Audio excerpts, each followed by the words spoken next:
Bien, hoy en Mundo Sustentable, por la ZP14, Radio Inútil 1020, tu primera fuente de información, tenemos el gusto de presentar a un amigo de la casa de mucho tiempo ya. ¿Qué tal? Hugo Roy, economista, muy buenas noches.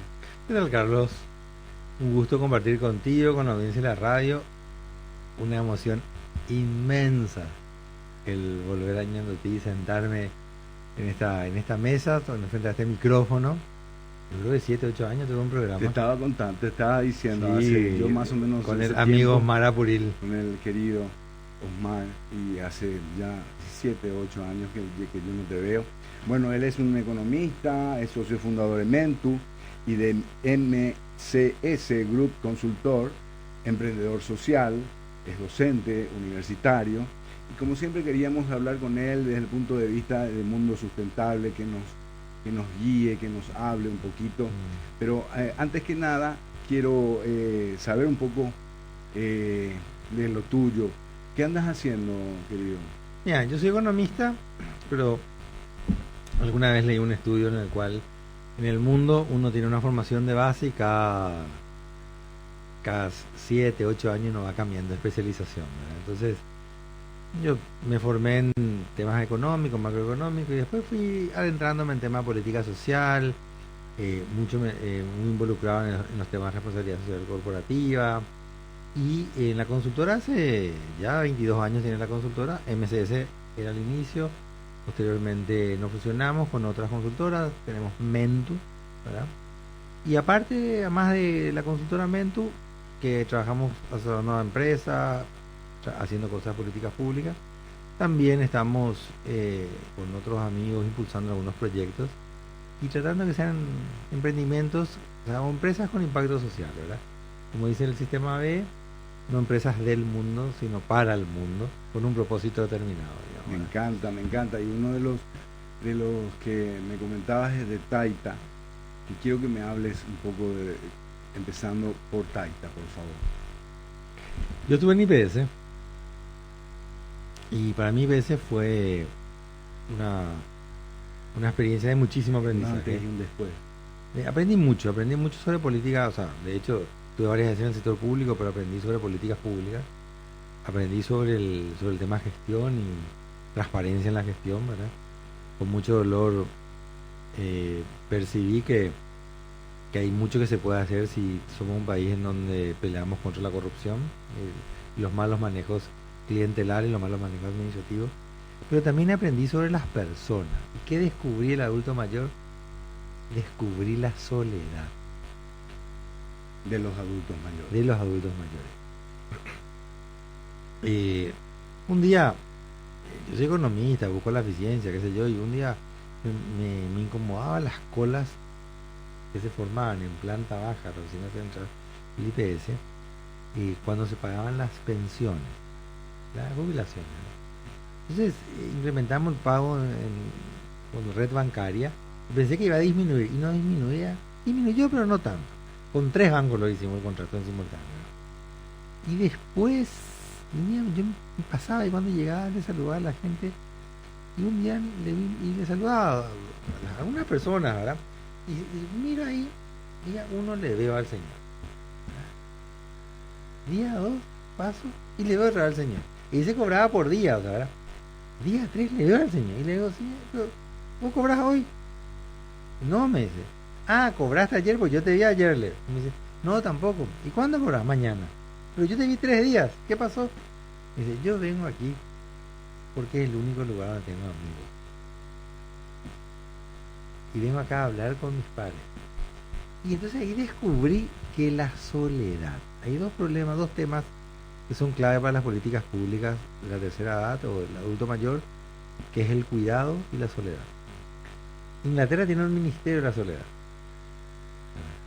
Bueno, y así, Inglaterra tiene un ministerio de la soledad, porque la soledad no es solo un problema de adulto mayor, la soledad es hoy personas de 40 años, digo 40 porque es una edad, ¿verdad? Sí. Viven solos, se separaron, y entonces se encuentran en un mundo en el cual necesita con quién interactuar, con quién hablar, más allá del mundo laboral, ¿verdad? Bueno, entonces allí me hice muy amigo de un geriatra español, del presidente de la Sociedad Geriátrica Española, porque lo habíamos traído para un apoyo. Y él al salir, en un viaje nos encontramos y me dice, mira Hugo, vos tenés una misión en este mundo. ¿Qué le digo? Vos tenés IPS y me dije, mira, yo recorrí, no sé, 60 países en temas, nunca vi geriátricos tan malos como lo del Paraguay. Bueno, entonces ahí nos convencimos unos amigos y armamos una casa de adulto mayor, se llama Taita. Una modalidad totalmente diferente. Pueden entrar a las redes sociales, Sí. Facebook sobre todo, y se llama, una metodología se llama atención centrada en la persona. Básicamente un lugar abierto, están en zonas residenciales, digamos, y con el objetivo, o sea, son hogares pequeños, nosotros tenemos máximo 35 personas y viven, estamos hoy full, estamos iniciando el segundo, así que Qué suerte. y Luego 3 años por más. y vamos por más, claro, uno en cada barrio, esa es nuestra meta. Exacto. Y está abierto, la gente puede entrar y saludar, los parientes, a desayunar, almorzar, merendar, cenar, ellos pueden salir, o sea, sus compañeros de colegio, de universidad, de trabajo sin problema, y con mucho amor y cariño. O sea, ese es el objetivo, ¿verdad? Estimular permanentemente. Y nos hemos dado cuenta que la gente que está ahí se recupera rápidamente de cualquier tipo de situación en la cual estaba previamente, se recupera rápidamente y una buena experiencia, y creemos que las políticas públicas deben estar orientadas al cuidado y debe tener como foco a las personas. ¿Y cómo se sustenta? No, eso esto es un servicio absolutamente privado, financiado con fondos privados. Sí. Las familias que quieren, que están allí, o sea, las personas que están allí pagan una cuota mensual, Sí. y con eso se autofinancia. Le sale más barato que estar en su casa, ¿verdad? En Europa, el Estado, más o menos en Europa, el costo de una residencia de adulto mayor está en el entorno de 1.000 euros. Y el Estado financia, dependiendo del país, entre 800 y 900 euros por persona a todo adulto mayor. El Estado le paga. O sea, no es que el Estado tiene residencia, el Estado paga parte. Terceriza, digamos. Terceriza, ¿verdad? Y uno elige el lugar y qué sé yo, ¿verdad? Ese es un problema que vamos a tener que enfrentar próximamente en las políticas públicas, ¿no? Es todo un tema. Hablando dice, economía paraguaya será la que más va a crecer en su Producto Interno Bruto en el 2022. La idea del programa justamente era a ver cómo podemos proyectarnos y contarle a la querida audiencia de Ñandutí, pero me pareció tan interesante este tema de Taita y de hacer visualizar, porque mucha gente no sabe que de repente le puede ser más económico tenerle en un lugar muy bueno, digno, limpio, y que no se sienta solo esa persona. O aparte, bueno, cuando ya tenés alguna enfermedad de base, de repente se complica más, pero seguramente ustedes llegan igual a aquellas personas que tienen enfermedades. O sea, es un lugar para personas de encima de 60 años. Sí.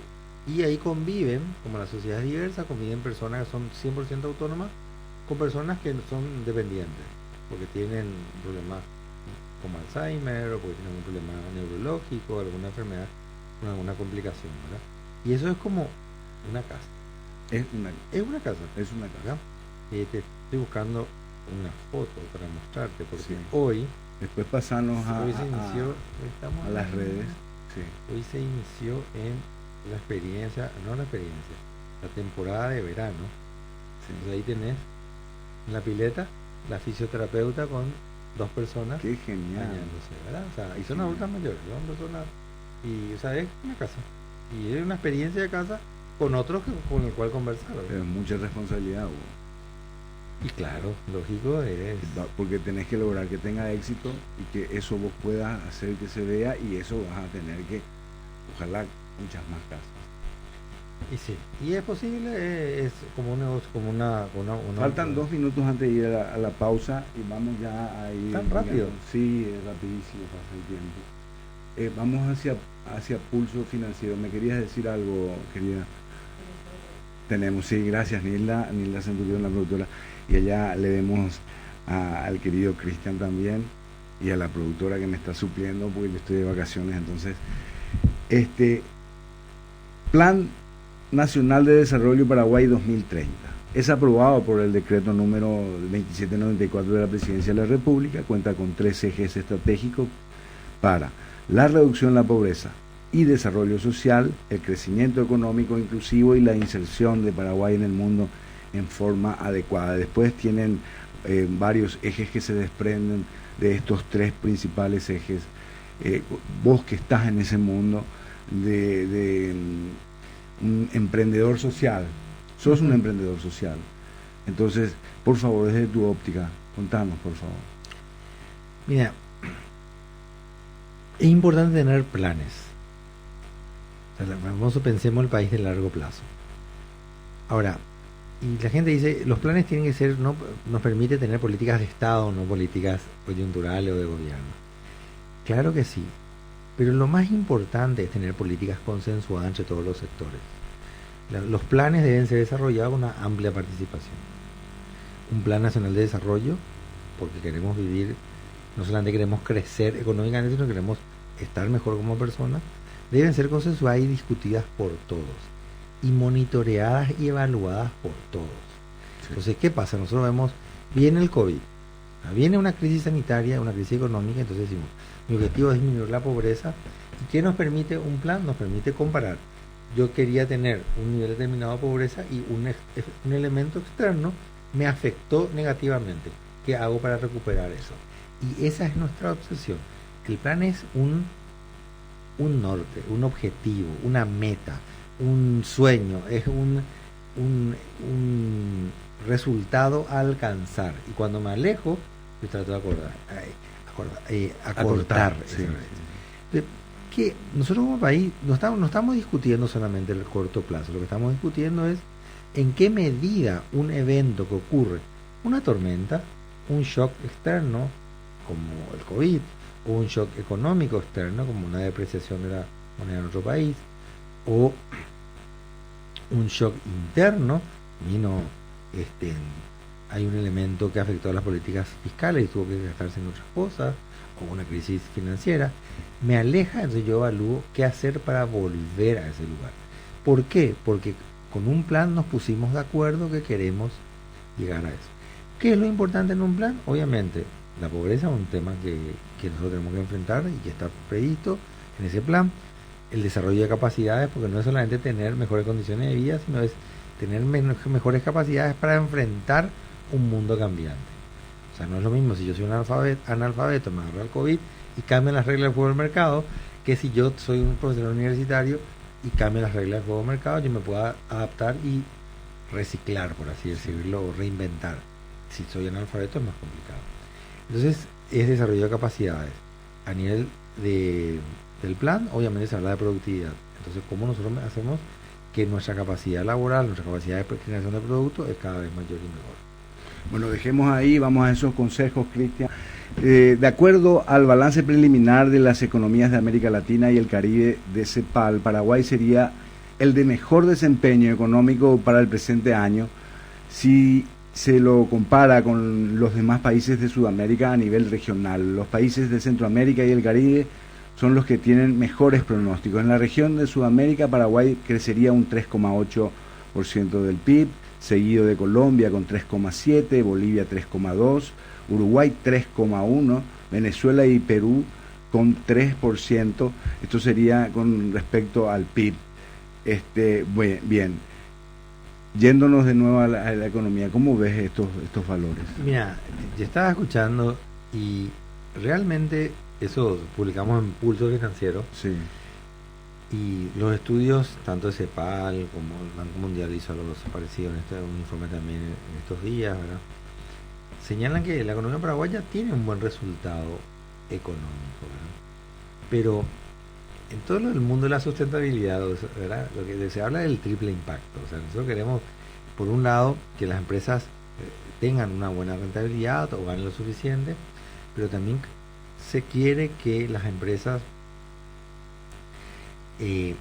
ayuden a la comunidad en la cual vivan, o sea, ayudan a que la comunidad estuviera mejor y no tuviera un impacto positivo social, fueran rentables socialmente, porque los trabajadores están mejor, porque el vecindario está mejor, porque sus proveedores también, y también que el triple impacto, que es un impacto ambiental, o sea, que tuvieran un impacto que tuviera que ver con que no dañen el medio ambiente o ayuden a que se recupere el medio ambiente, ¿verdad?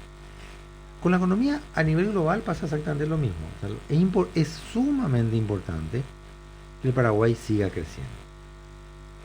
Sin embargo, si nosotros socialmente no estamos bien, es una bomba de tiempo. ¿Qué significa socialmente que estemos bien? Y significa que nosotros vivamos como personas. ¿Qué significa que vivamos como personas? Que comamos comida saludable, que podamos comer nutritivamente y estemos bien alimentados, que tengamos un lugar donde dormir y con una tormenta no vuele el techo, que me vaya a la escuela y pueda aprender, que si me enfermo vaya a un hospital y pueda ser atendido en menos de una hora y me pueda dar los medicamentos adecuadamente. Y que sea decir que yo tenga las condiciones para enfrentar el desafío del mundo de hoy. Y eso es, porque este es un país de personas o para las personas, y las personas tienen que, a través de las políticas públicas, estar instalada adecuadamente en el mundo de hoy, tener oportunidad y tener capacidad. Y lo último es, uno también espera que el país pueda crecer, pero que no destruya el contexto en el cual vive, que devuelva y que genere mayor capital ambiental, porque si yo crezco destruyendo el capital ambiental que tengo, destruyendo los cursos de agua que tengo, destruyendo la riqueza forestal que tengo, o destruyendo la biodiversidad que tengo a través de la fauna, o sea, ¿qué país estamos dejando o por qué estamos hipotecando crecimiento futuro por crecimiento actual?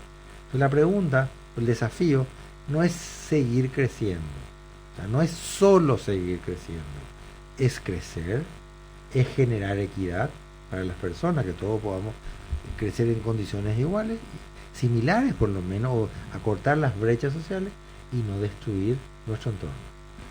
Asimismo, acá leo que, por ejemplo, los objetivos sociales básicos como la erradicación de la pobreza extrema y la desnutrición infantil crónica, la universalización del agua potable, saneamiento mejorado, viviendas dignas, así como la provisión de servicios sociales de calidad. Todo esto, si nosotros vamos viendo, yo creo que vamos a confiar más también, nosotros como Juan Pueblo, por decirte, como siempre se utiliza, ¿verdad? Que si yo veo que realmente se está erradicando la desnutrición infantil, no ver tantos personas en la calle pidiendo cosas, un trabajo social realmente, pero que se vea, entonces la gente va a confiar más, ¿no? Claro, o sea, yo digo, cuando éramos en nuestra casa, sí. Si yo vivo solo, me preocupo básicamente de trabajar y pagar mis gastos. Porque cuando mi casa crece, somos 4 o 5 personas, tienen que haber reglas de juego y los roles se distribuyen dentro de una casa. Sí. Y en la medida que todos cumplimos lo que tenemos que hacer y el beneficio, independientemente de lo que hagamos, lo recibimos todos, el ambiente en la casa es adecuado. O sea, no porque yo soy el que trabaja en la casa, yo soy el proveedor, entonces yo tengo derecho a ver el programa televisivo. Claro. Y el niño o el adolescente que no está trabajando, que está estudiando, no puede ver la tele. O la comida rica come el que trabaja y los niños no comen. No, por eso. Entonces, eso genera una tensión dentro de la casa. Y en la sociedad pasa exactamente lo mismo.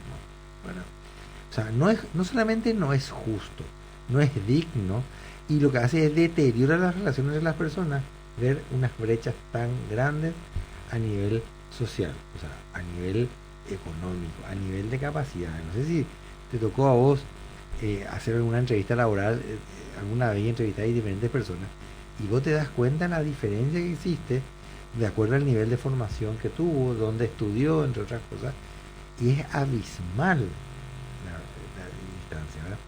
En este contexto de crisis, en el cual 2 años se vio deteriorada la calidad de la educación por la no presencialidad, las brechas se ahondaron aún más, porque sí, una familia urbana de clase media alta probablemente tenía condiciones adecuadas para hacer una educación, tener clases, que los hijos tuvieran clases virtuales, ¿verdad? Porque tenía conexión a internet, porque tenía piezas, diferentes piezas y tranquilidad, porque los padres estaban en la casa o otro que podía acompañar el proceso educativo del aula.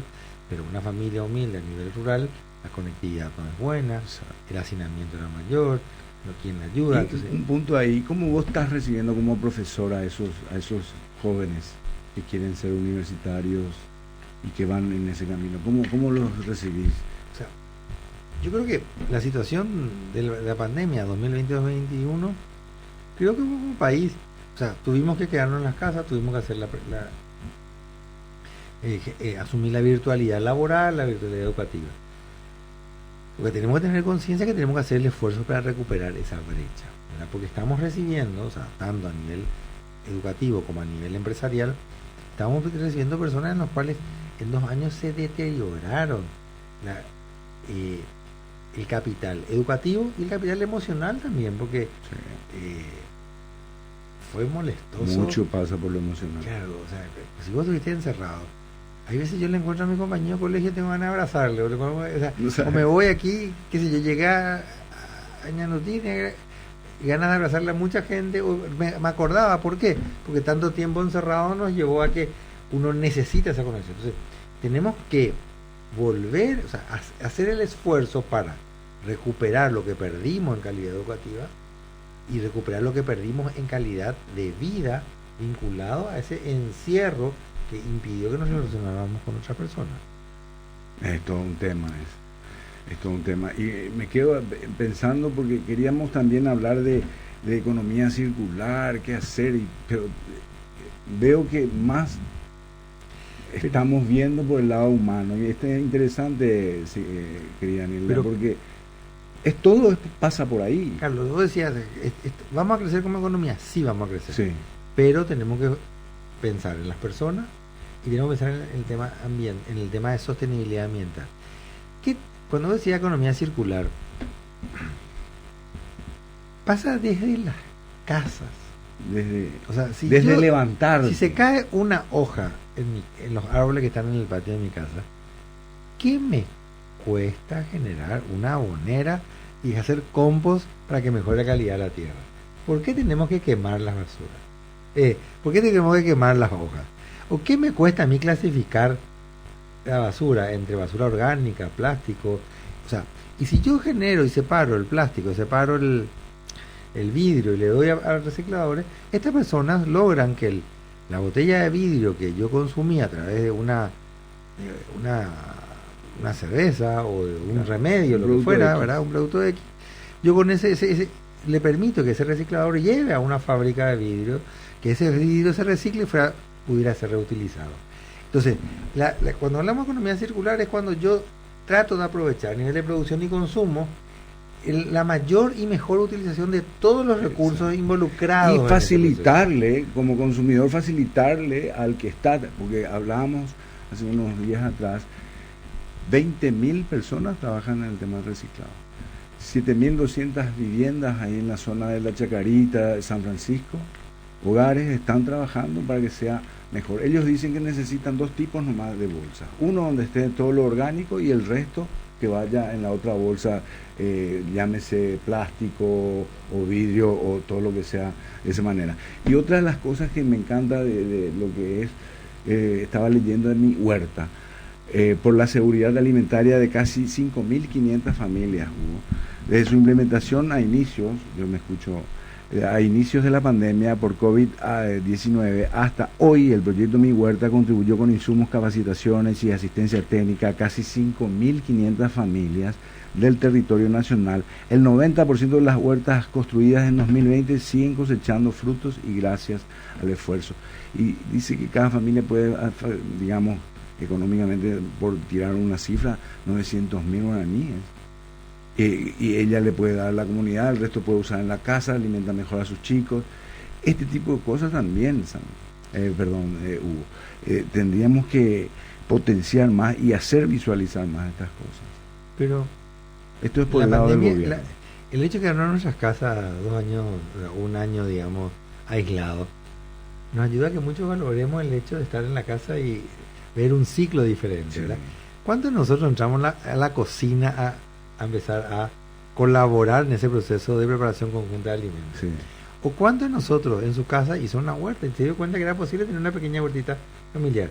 No estamos hablando no estamos hablando solamente de huertas para población rural. O sea, nosotros en casa, mi hijo hizo una huerta, empezamos a compartir eso, hasta hoy tenemos albahacas. La otra vez una compañera de oficina me lleva, ahí en Mentu, me lleva estamos haciendo, o sea, se generó un vínculo, es un estilo de vida. O sea, cuando yo anteriormente decía, no son empresas, o sea, no son mejores empresas en el mundo, sino son mejores empresas para el mundo. Yo creo que el compromiso social busca, o con lo social, busca tener prácticas productivas de consumo que generen mayor calidad de vida. Y si yo genero mi huerta, si yo cuido y en vez de quemar las hojas tengo una compostera, si yo en vez de tirar todo en una bolsa mi basura, la clasifico, si yo como empresa podemos hacer exactamente lo mismo, ¿verdad? Porque en la empresa hay gente que come. Nosotros hicimos en la oficina, ahí en Mentu, pedíamos, por ocasión nosotros tenemos lo que se llama trabajo flexible.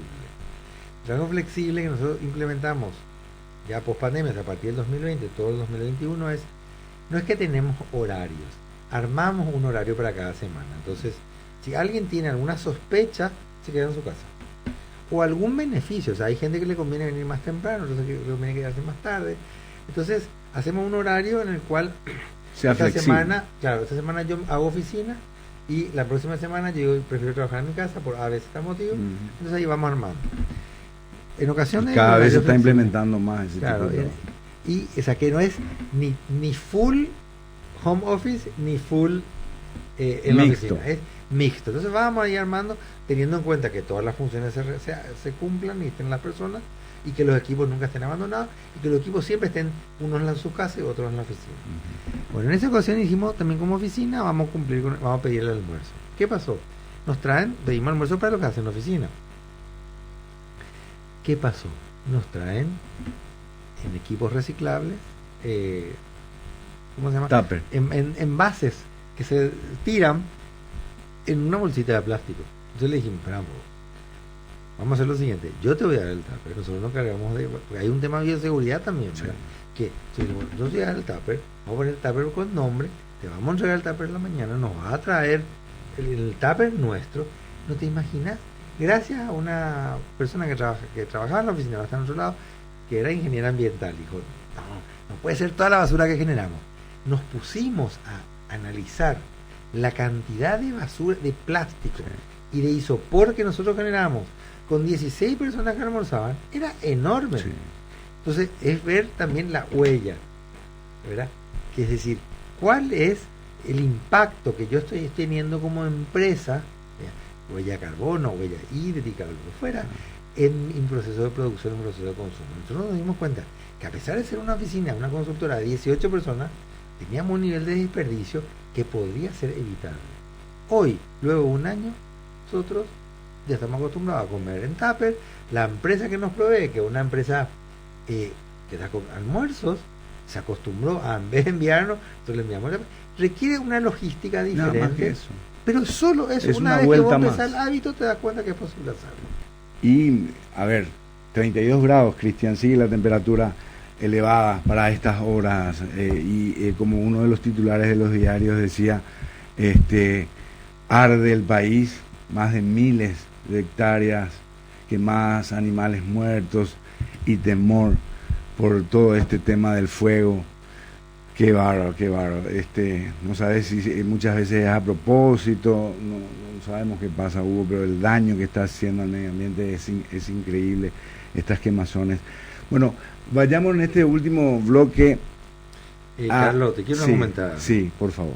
Porque viste que ustedes suelen mandar saludos de eso. Sí, por favor. Mi vecino me escribe. Sí, qué buena onda. Y te leen boca de que... A ver. Nosotros también hicimos una huerta, Gustavo. Gracias, Gustavo, por participar. Y ese es y ahí nos quedamos antes de ir a la pausa, Hugo. Nosotros, esto que se traslada a 5.500 familias en las zonas rurales, también se podría traer en las zonas de acá central, grandes ciudades como Ciudad del Este, Encarnación, o otras grandes ciudades que no quiero citar todas, pero todas tenemos que ir haciendo, porque hay mucho éxodo de la gente de lo rural que viene a la capital o a la zona central a trabajar o en pos de buscar trabajo o de lo que sea. Entonces, yo creo que estas cosas de huerta, mi huerta y ese tipo de cosas tenemos que seguir haciendo visualizar. Claro, es una forma de vivir en la cual uno busca ser respetuoso.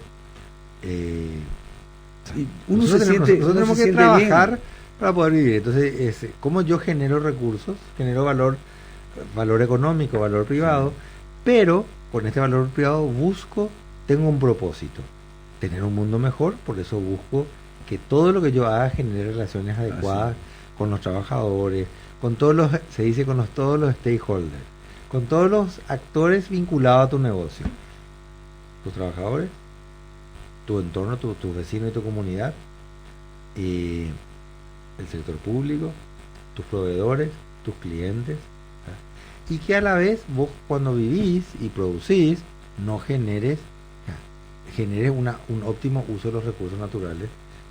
No es solamente dejarle a las generaciones futuras el mismo mundo que vos tenés, sino para dejarle un mejor mundo.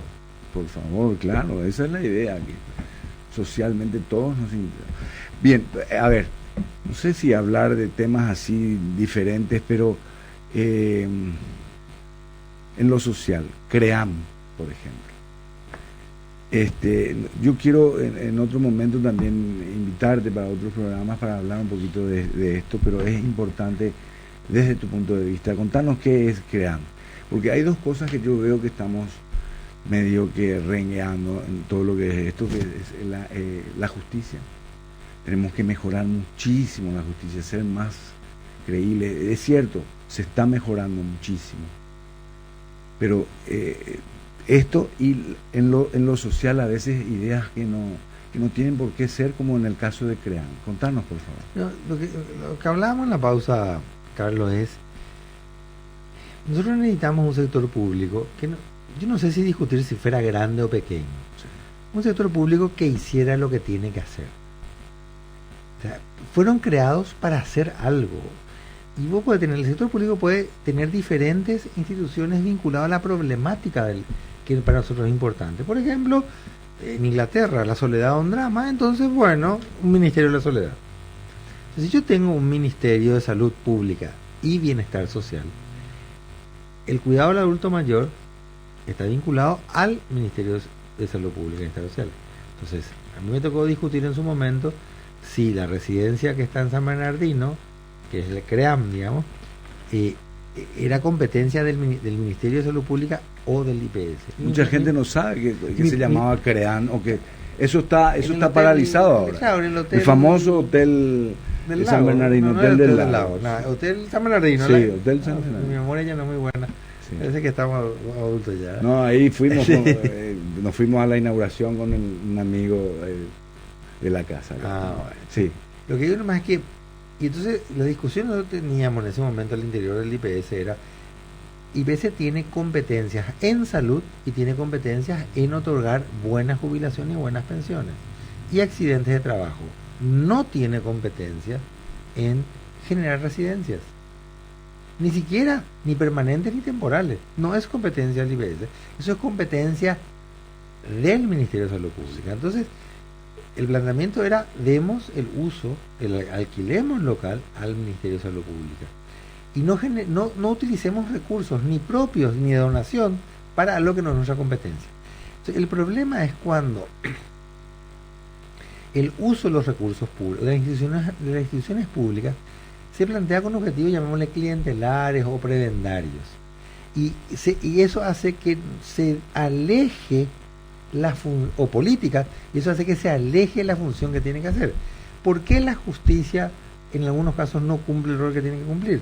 Porque hay presiones políticas vinculado a mi amigo del partido, vinculado a esto, o hay presiones económicas, alguien está pagando para que eso no se dé. Bueno, y lo mismo pasa con las instituciones, llámense sociales o llámense económicas. Muchas veces hay intereses que no tienen que ver con la razón por la cual fue creada, por lo cual se entrega un determinado bien público, una casa, un medicamento o un servicio público, llámese un subsidio, llámese una atención de salud. Ahora te pregunto, ¿y qué pasó con la gente que estaba en este CREAM? ¿Qué servicio qué es? Lo que era... no recuerdo el nombre. CREAM se denomina la residencia IPS en San Bernardino, sí. y era para residencias. 150 camas. El hotel tenía espacio para 400 camas, ante cuando funcionaba. Sí. Entonces, cuando se hizo la reparación, creo que la donación el costo total fue de $16 millones, decidieron hacer algo así como 200 camas, pero finalmente el proyecto se prepararon poco más de 100 camas, sí. 120 camas, pero nunca estuvieron en simultáneo más de 30 40 personas. Tiene como 400 empleados. Y eso sigue abierto. No, aparentemente la información que yo tengo es que desde la pandemia lo cerraron y no lo abrieron más. Y esa gente que estaba ahí y fue a su casa, ¿verdad? Porque pero no crearon otro hogar del estilo. Claro, lo que pasa es que quedó eso ahí. Es un dato muy importante. Yo creo que lastimosamente el IPS hizo algo que no era su competencia. Ahora, si es tu competencia, en cualquier contexto vos tenés que cumplir tu competencia. Sí. Es decir, yo soy Ministerio de Educación y Ciencia y tengo que garantizar que la población paraguaya estudie y tenga acceso a la educación. Entonces, con COVID, que me obligó a estar en la casa en el 2020, yo tengo que ser creativo para ver cómo cómo los niños y niñas siguen aprendiendo. Entonces busco alternativas. Por suerte, con la actual administración, no con la anterior, se está buscando alternativas más eficientes, me impresiona, ¿no? Entonces, ese es mi desafío. O sea, yo tengo una competencia y en cualquier escenario tengo que cumplirla. Entonces, ¿qué pasó con CREAM? Tuvo una actividad que no es su competencia, entonces aprovecharon la crisis, el contexto COVID para no hacerlo. Entonces, ¿qué pasa? Para dejar de hacerlo. Y tenemos dos costos. Cuando las instituciones hacen cosas que no le competen, tenemos dos costos. Se gastó plata al pedo, por el perdón del término, sí. Sean recursos nuestros de nación, claro, porque fue donación de la cooperación coreana, de COICA. Y lo segundo es, las personas pierden servicios. Entonces, hay un costo económico y un costo humano. Bueno, punto ahí. La justicia, tenemos unos 5 minutos, 6 minutos más. ¿Cómo podemos hacer que un amigo, un empresario no sé si estaba en Portugal en ese momento, yo le llamé, hablábamos y me dice, Carlos, estoy ahora acá en pos de conseguir más representaciones, negocios con Paraguay, y el tema de la justicia, ustedes tienen que hacer más fuerza en que la gente crea más, que tenga credibilidad en todo lo que se refiere a la justicia. ¿Y cómo hacemos eso? Estamos totalmente rengo en esa parte. Yo creo que hemos avanzado en relación a décadas pasadas. Totalmente de acuerdo. ¿Verdad? Porque anteriormente era muy difícil ver a una persona involucrada en el sector público en acto de corrupción que fuera procesada, ¿verdad? Hoy es frecuente es posible procesarlo, pero no es frecuente que sea sancionada y cumpla su pena adecuadamente. Muy pocas personas lo hicieron, ¿verdad? Estuvo el caso famoso de esta persona que sacó unos pomelos, creo, una fruta de una casa y sí. Tuvo que ser, tuvo dictamen y tuvo que irse preso por unos pomelos, ¿verdad? Entonces, el problema en la justicia es que no tenemos un sistema en el cual cualquiera de nosotros tuviera un evento y fuera procesado adecuadamente. Y es porque todo el sistema falla. Este caso que ocurrió en San Pedro, en el norte, creo que una persona la atropella a otra, ¿verdad? Y desde el parte está mal hecho. Sí. O sea, uno se da cuenta que toda la cadena en la cual se alimenta un proceso, el hacer justicia, el llegar a una conclusión ante un evento que hubo una persona perjudicada y otra persona que cometió un acto al margen de la ley, todo el proceso tiene distorsiones. Está viciado. Está viciado. Está viciado. Desde el levantamiento. Totalmente. Desde el levantamiento. Mira si no había cámaras. Del evento. Claro. ¿Cuántas veces habrá ocurrido ya o sigue ocurriendo porque no hay una imagen que pueda protegerle a ese individuo? Se le puede culpar a otra persona. Totalmente. Entonces, ahí uno dice, ¿por qué en algunos casos desaparecen los cuerpos o desaparece el cuerpo del delito o se mezclan las pruebas, se contaminan las pruebas? En otros casos es la policía, en otros casos la fiscalía, en otros casos el sistema judicial. Entonces, es difícil. Todos sabemos, cuando decimos no hay institucionalidad, el empresario amigo que te decía, lo que te decía es, mira, yo empresario, quiero montar una empresa, tengo mucho riesgo de casos de injusticia y realmente no es seguro que yo pudiera ganar. Entonces el costo de esa contingencia es muy elevado. Yo creo que el gran déficit nuestro es la seguridad jurídica. El gran tema de la lista gris, en el caso de Gafilar, que estamos ahora, yo creo que son por retraso, por dificultades en el hecho de generar justicia en todos estos actos, llamémosle, del crimen organizado. El principal problema en Paraguay es el crimen, o sea, uno de los principales es el crimen organizado. Porque el crimen organizado se instala porque hay... Exactamente, alimenta procesos de la justicia viciados. Y entonces ahí se refuerzan una cosa y otra, y tenemos un sistema corrupto de todo el proceso, y donde el crimen organizado está creciendo lastimosamente en forma muy rápida. Y que daña la imagen del país. Y contame, o sea, anteriormente veíamos, nosotros decíamos, hay 2 o 3 ciudades peligrosas, Pedro Juan y Capitán Bado, ¿verdad? Sí. Pero hoy tenemos ajustes de cuenta en casi toda la ciudad del país, en Asunción, Barrio Jara hace poco, Trimburucuyá más atrás, o sea, decir, ¿qué nos damos cuenta? La presencia del crimen organizado. ¿Qué hacer? Y no pasa solo por reformas de ley, pasa porque nosotros tomamos conciencia que vivir en un país así no es posible y esto deja de ser un país. Entonces nosotros tenemos que reclamar sanciones rápidas desde actos narcotráfico o contrabando. O sea, el contrabando impune es el crimen organizado, o actos de gobernadores que hacen lavado de dinero a través de fundaciones o lo que fuera. También eso es parte del crimen organizado, y eso tenemos que denunciarlo, tenemos que presionarlo. Es un deber. Yo soy ciudadano, vivo en este lugar, voto en este país, tengo que exigir ese tipo de cosas. Y eso va a ser un mundo más sostenible, un país más sostenible. Esperemos, porque falta mucho. Dice, erradicar la pobreza extrema de hombres, reducir el 90% de la desnutrición crónica infantil, reducir el 75% de la mortalidad materna, 75%. Reducir el 70% de la mortalidad neonatal e infantil, y con énfasis en grupos vulnerables. Tanto por hacer que hace unos programas atrás una señora llamada, ¿qué es lo que hablan de mundo sustentable? Y siempre tenemos la misma cosa. No podemos solucionar en una hora de programa tantos problemas que tenemos a nivel pero social. Un tema valórico. Pero la idea es justamente esto, que pueda la gente decir, mira, escuché esto, es así. ¿Qué me decías? No, que es un tema valórico. Nosotros tenemos que darnos cuenta que, repito, quemar basura o tirar el plástico daña al ecosistema. Y nosotros tenemos que cuidar, y eso es posible hacerlo desde nuestra casa hasta nuestras empresas. Pero también es una cuestión de práctica, porque ahí hay prácticas viciadas en donde nosotros tenemos que tener instituciones que cumplan el objetivo. Voy a dar 2 ejemplos cortitos y te despedís, por favor. Estaba nomás pensando, porque hablaste de la mortalidad materna, que lastimosamente hay muchas mujeres que mueren en el parto, ¿verdad? Tenemos que generar condiciones para que si una familia, o sea, si una pareja va a tener un hijo, o si una mujer va a tener un hijo, una hija, bueno, tengan condiciones sanitarias adecuadas.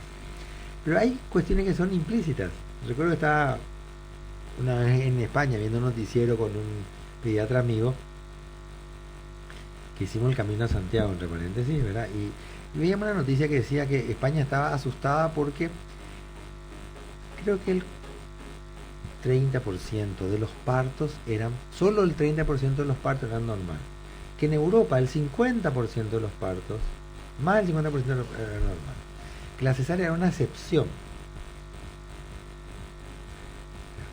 Y me dice, perdón, sí, y él me dice, mira, el número de España era sustancialmente mayor que el número de Paraguay. No recuerdo bien el número porque 20% de los partos eran normales. La mayoría de los partos en Paraguay son cesáreas. Sí. Y nosotros teníamos un índice de cesárea del doble que España, que a la vez era el doble que Europa, que el resto de Europa, ¿verdad? Para hacer una comparación. Entonces, ¿por qué? Porque se valora el parto normal, porque genera mejores condiciones para la estimulación adecuada del niño. Sí. A lo que voy es, hay cuestiones mínimas, que es como la vida, garantizar la vida, asegurar condiciones adecuadas para que la mujer no corra riesgo en el parto. Pero también hay condiciones que son óptimas, como son los partos normales. Y ahí tenemos que generar condiciones adecuadas y de protección. ¿Por qué?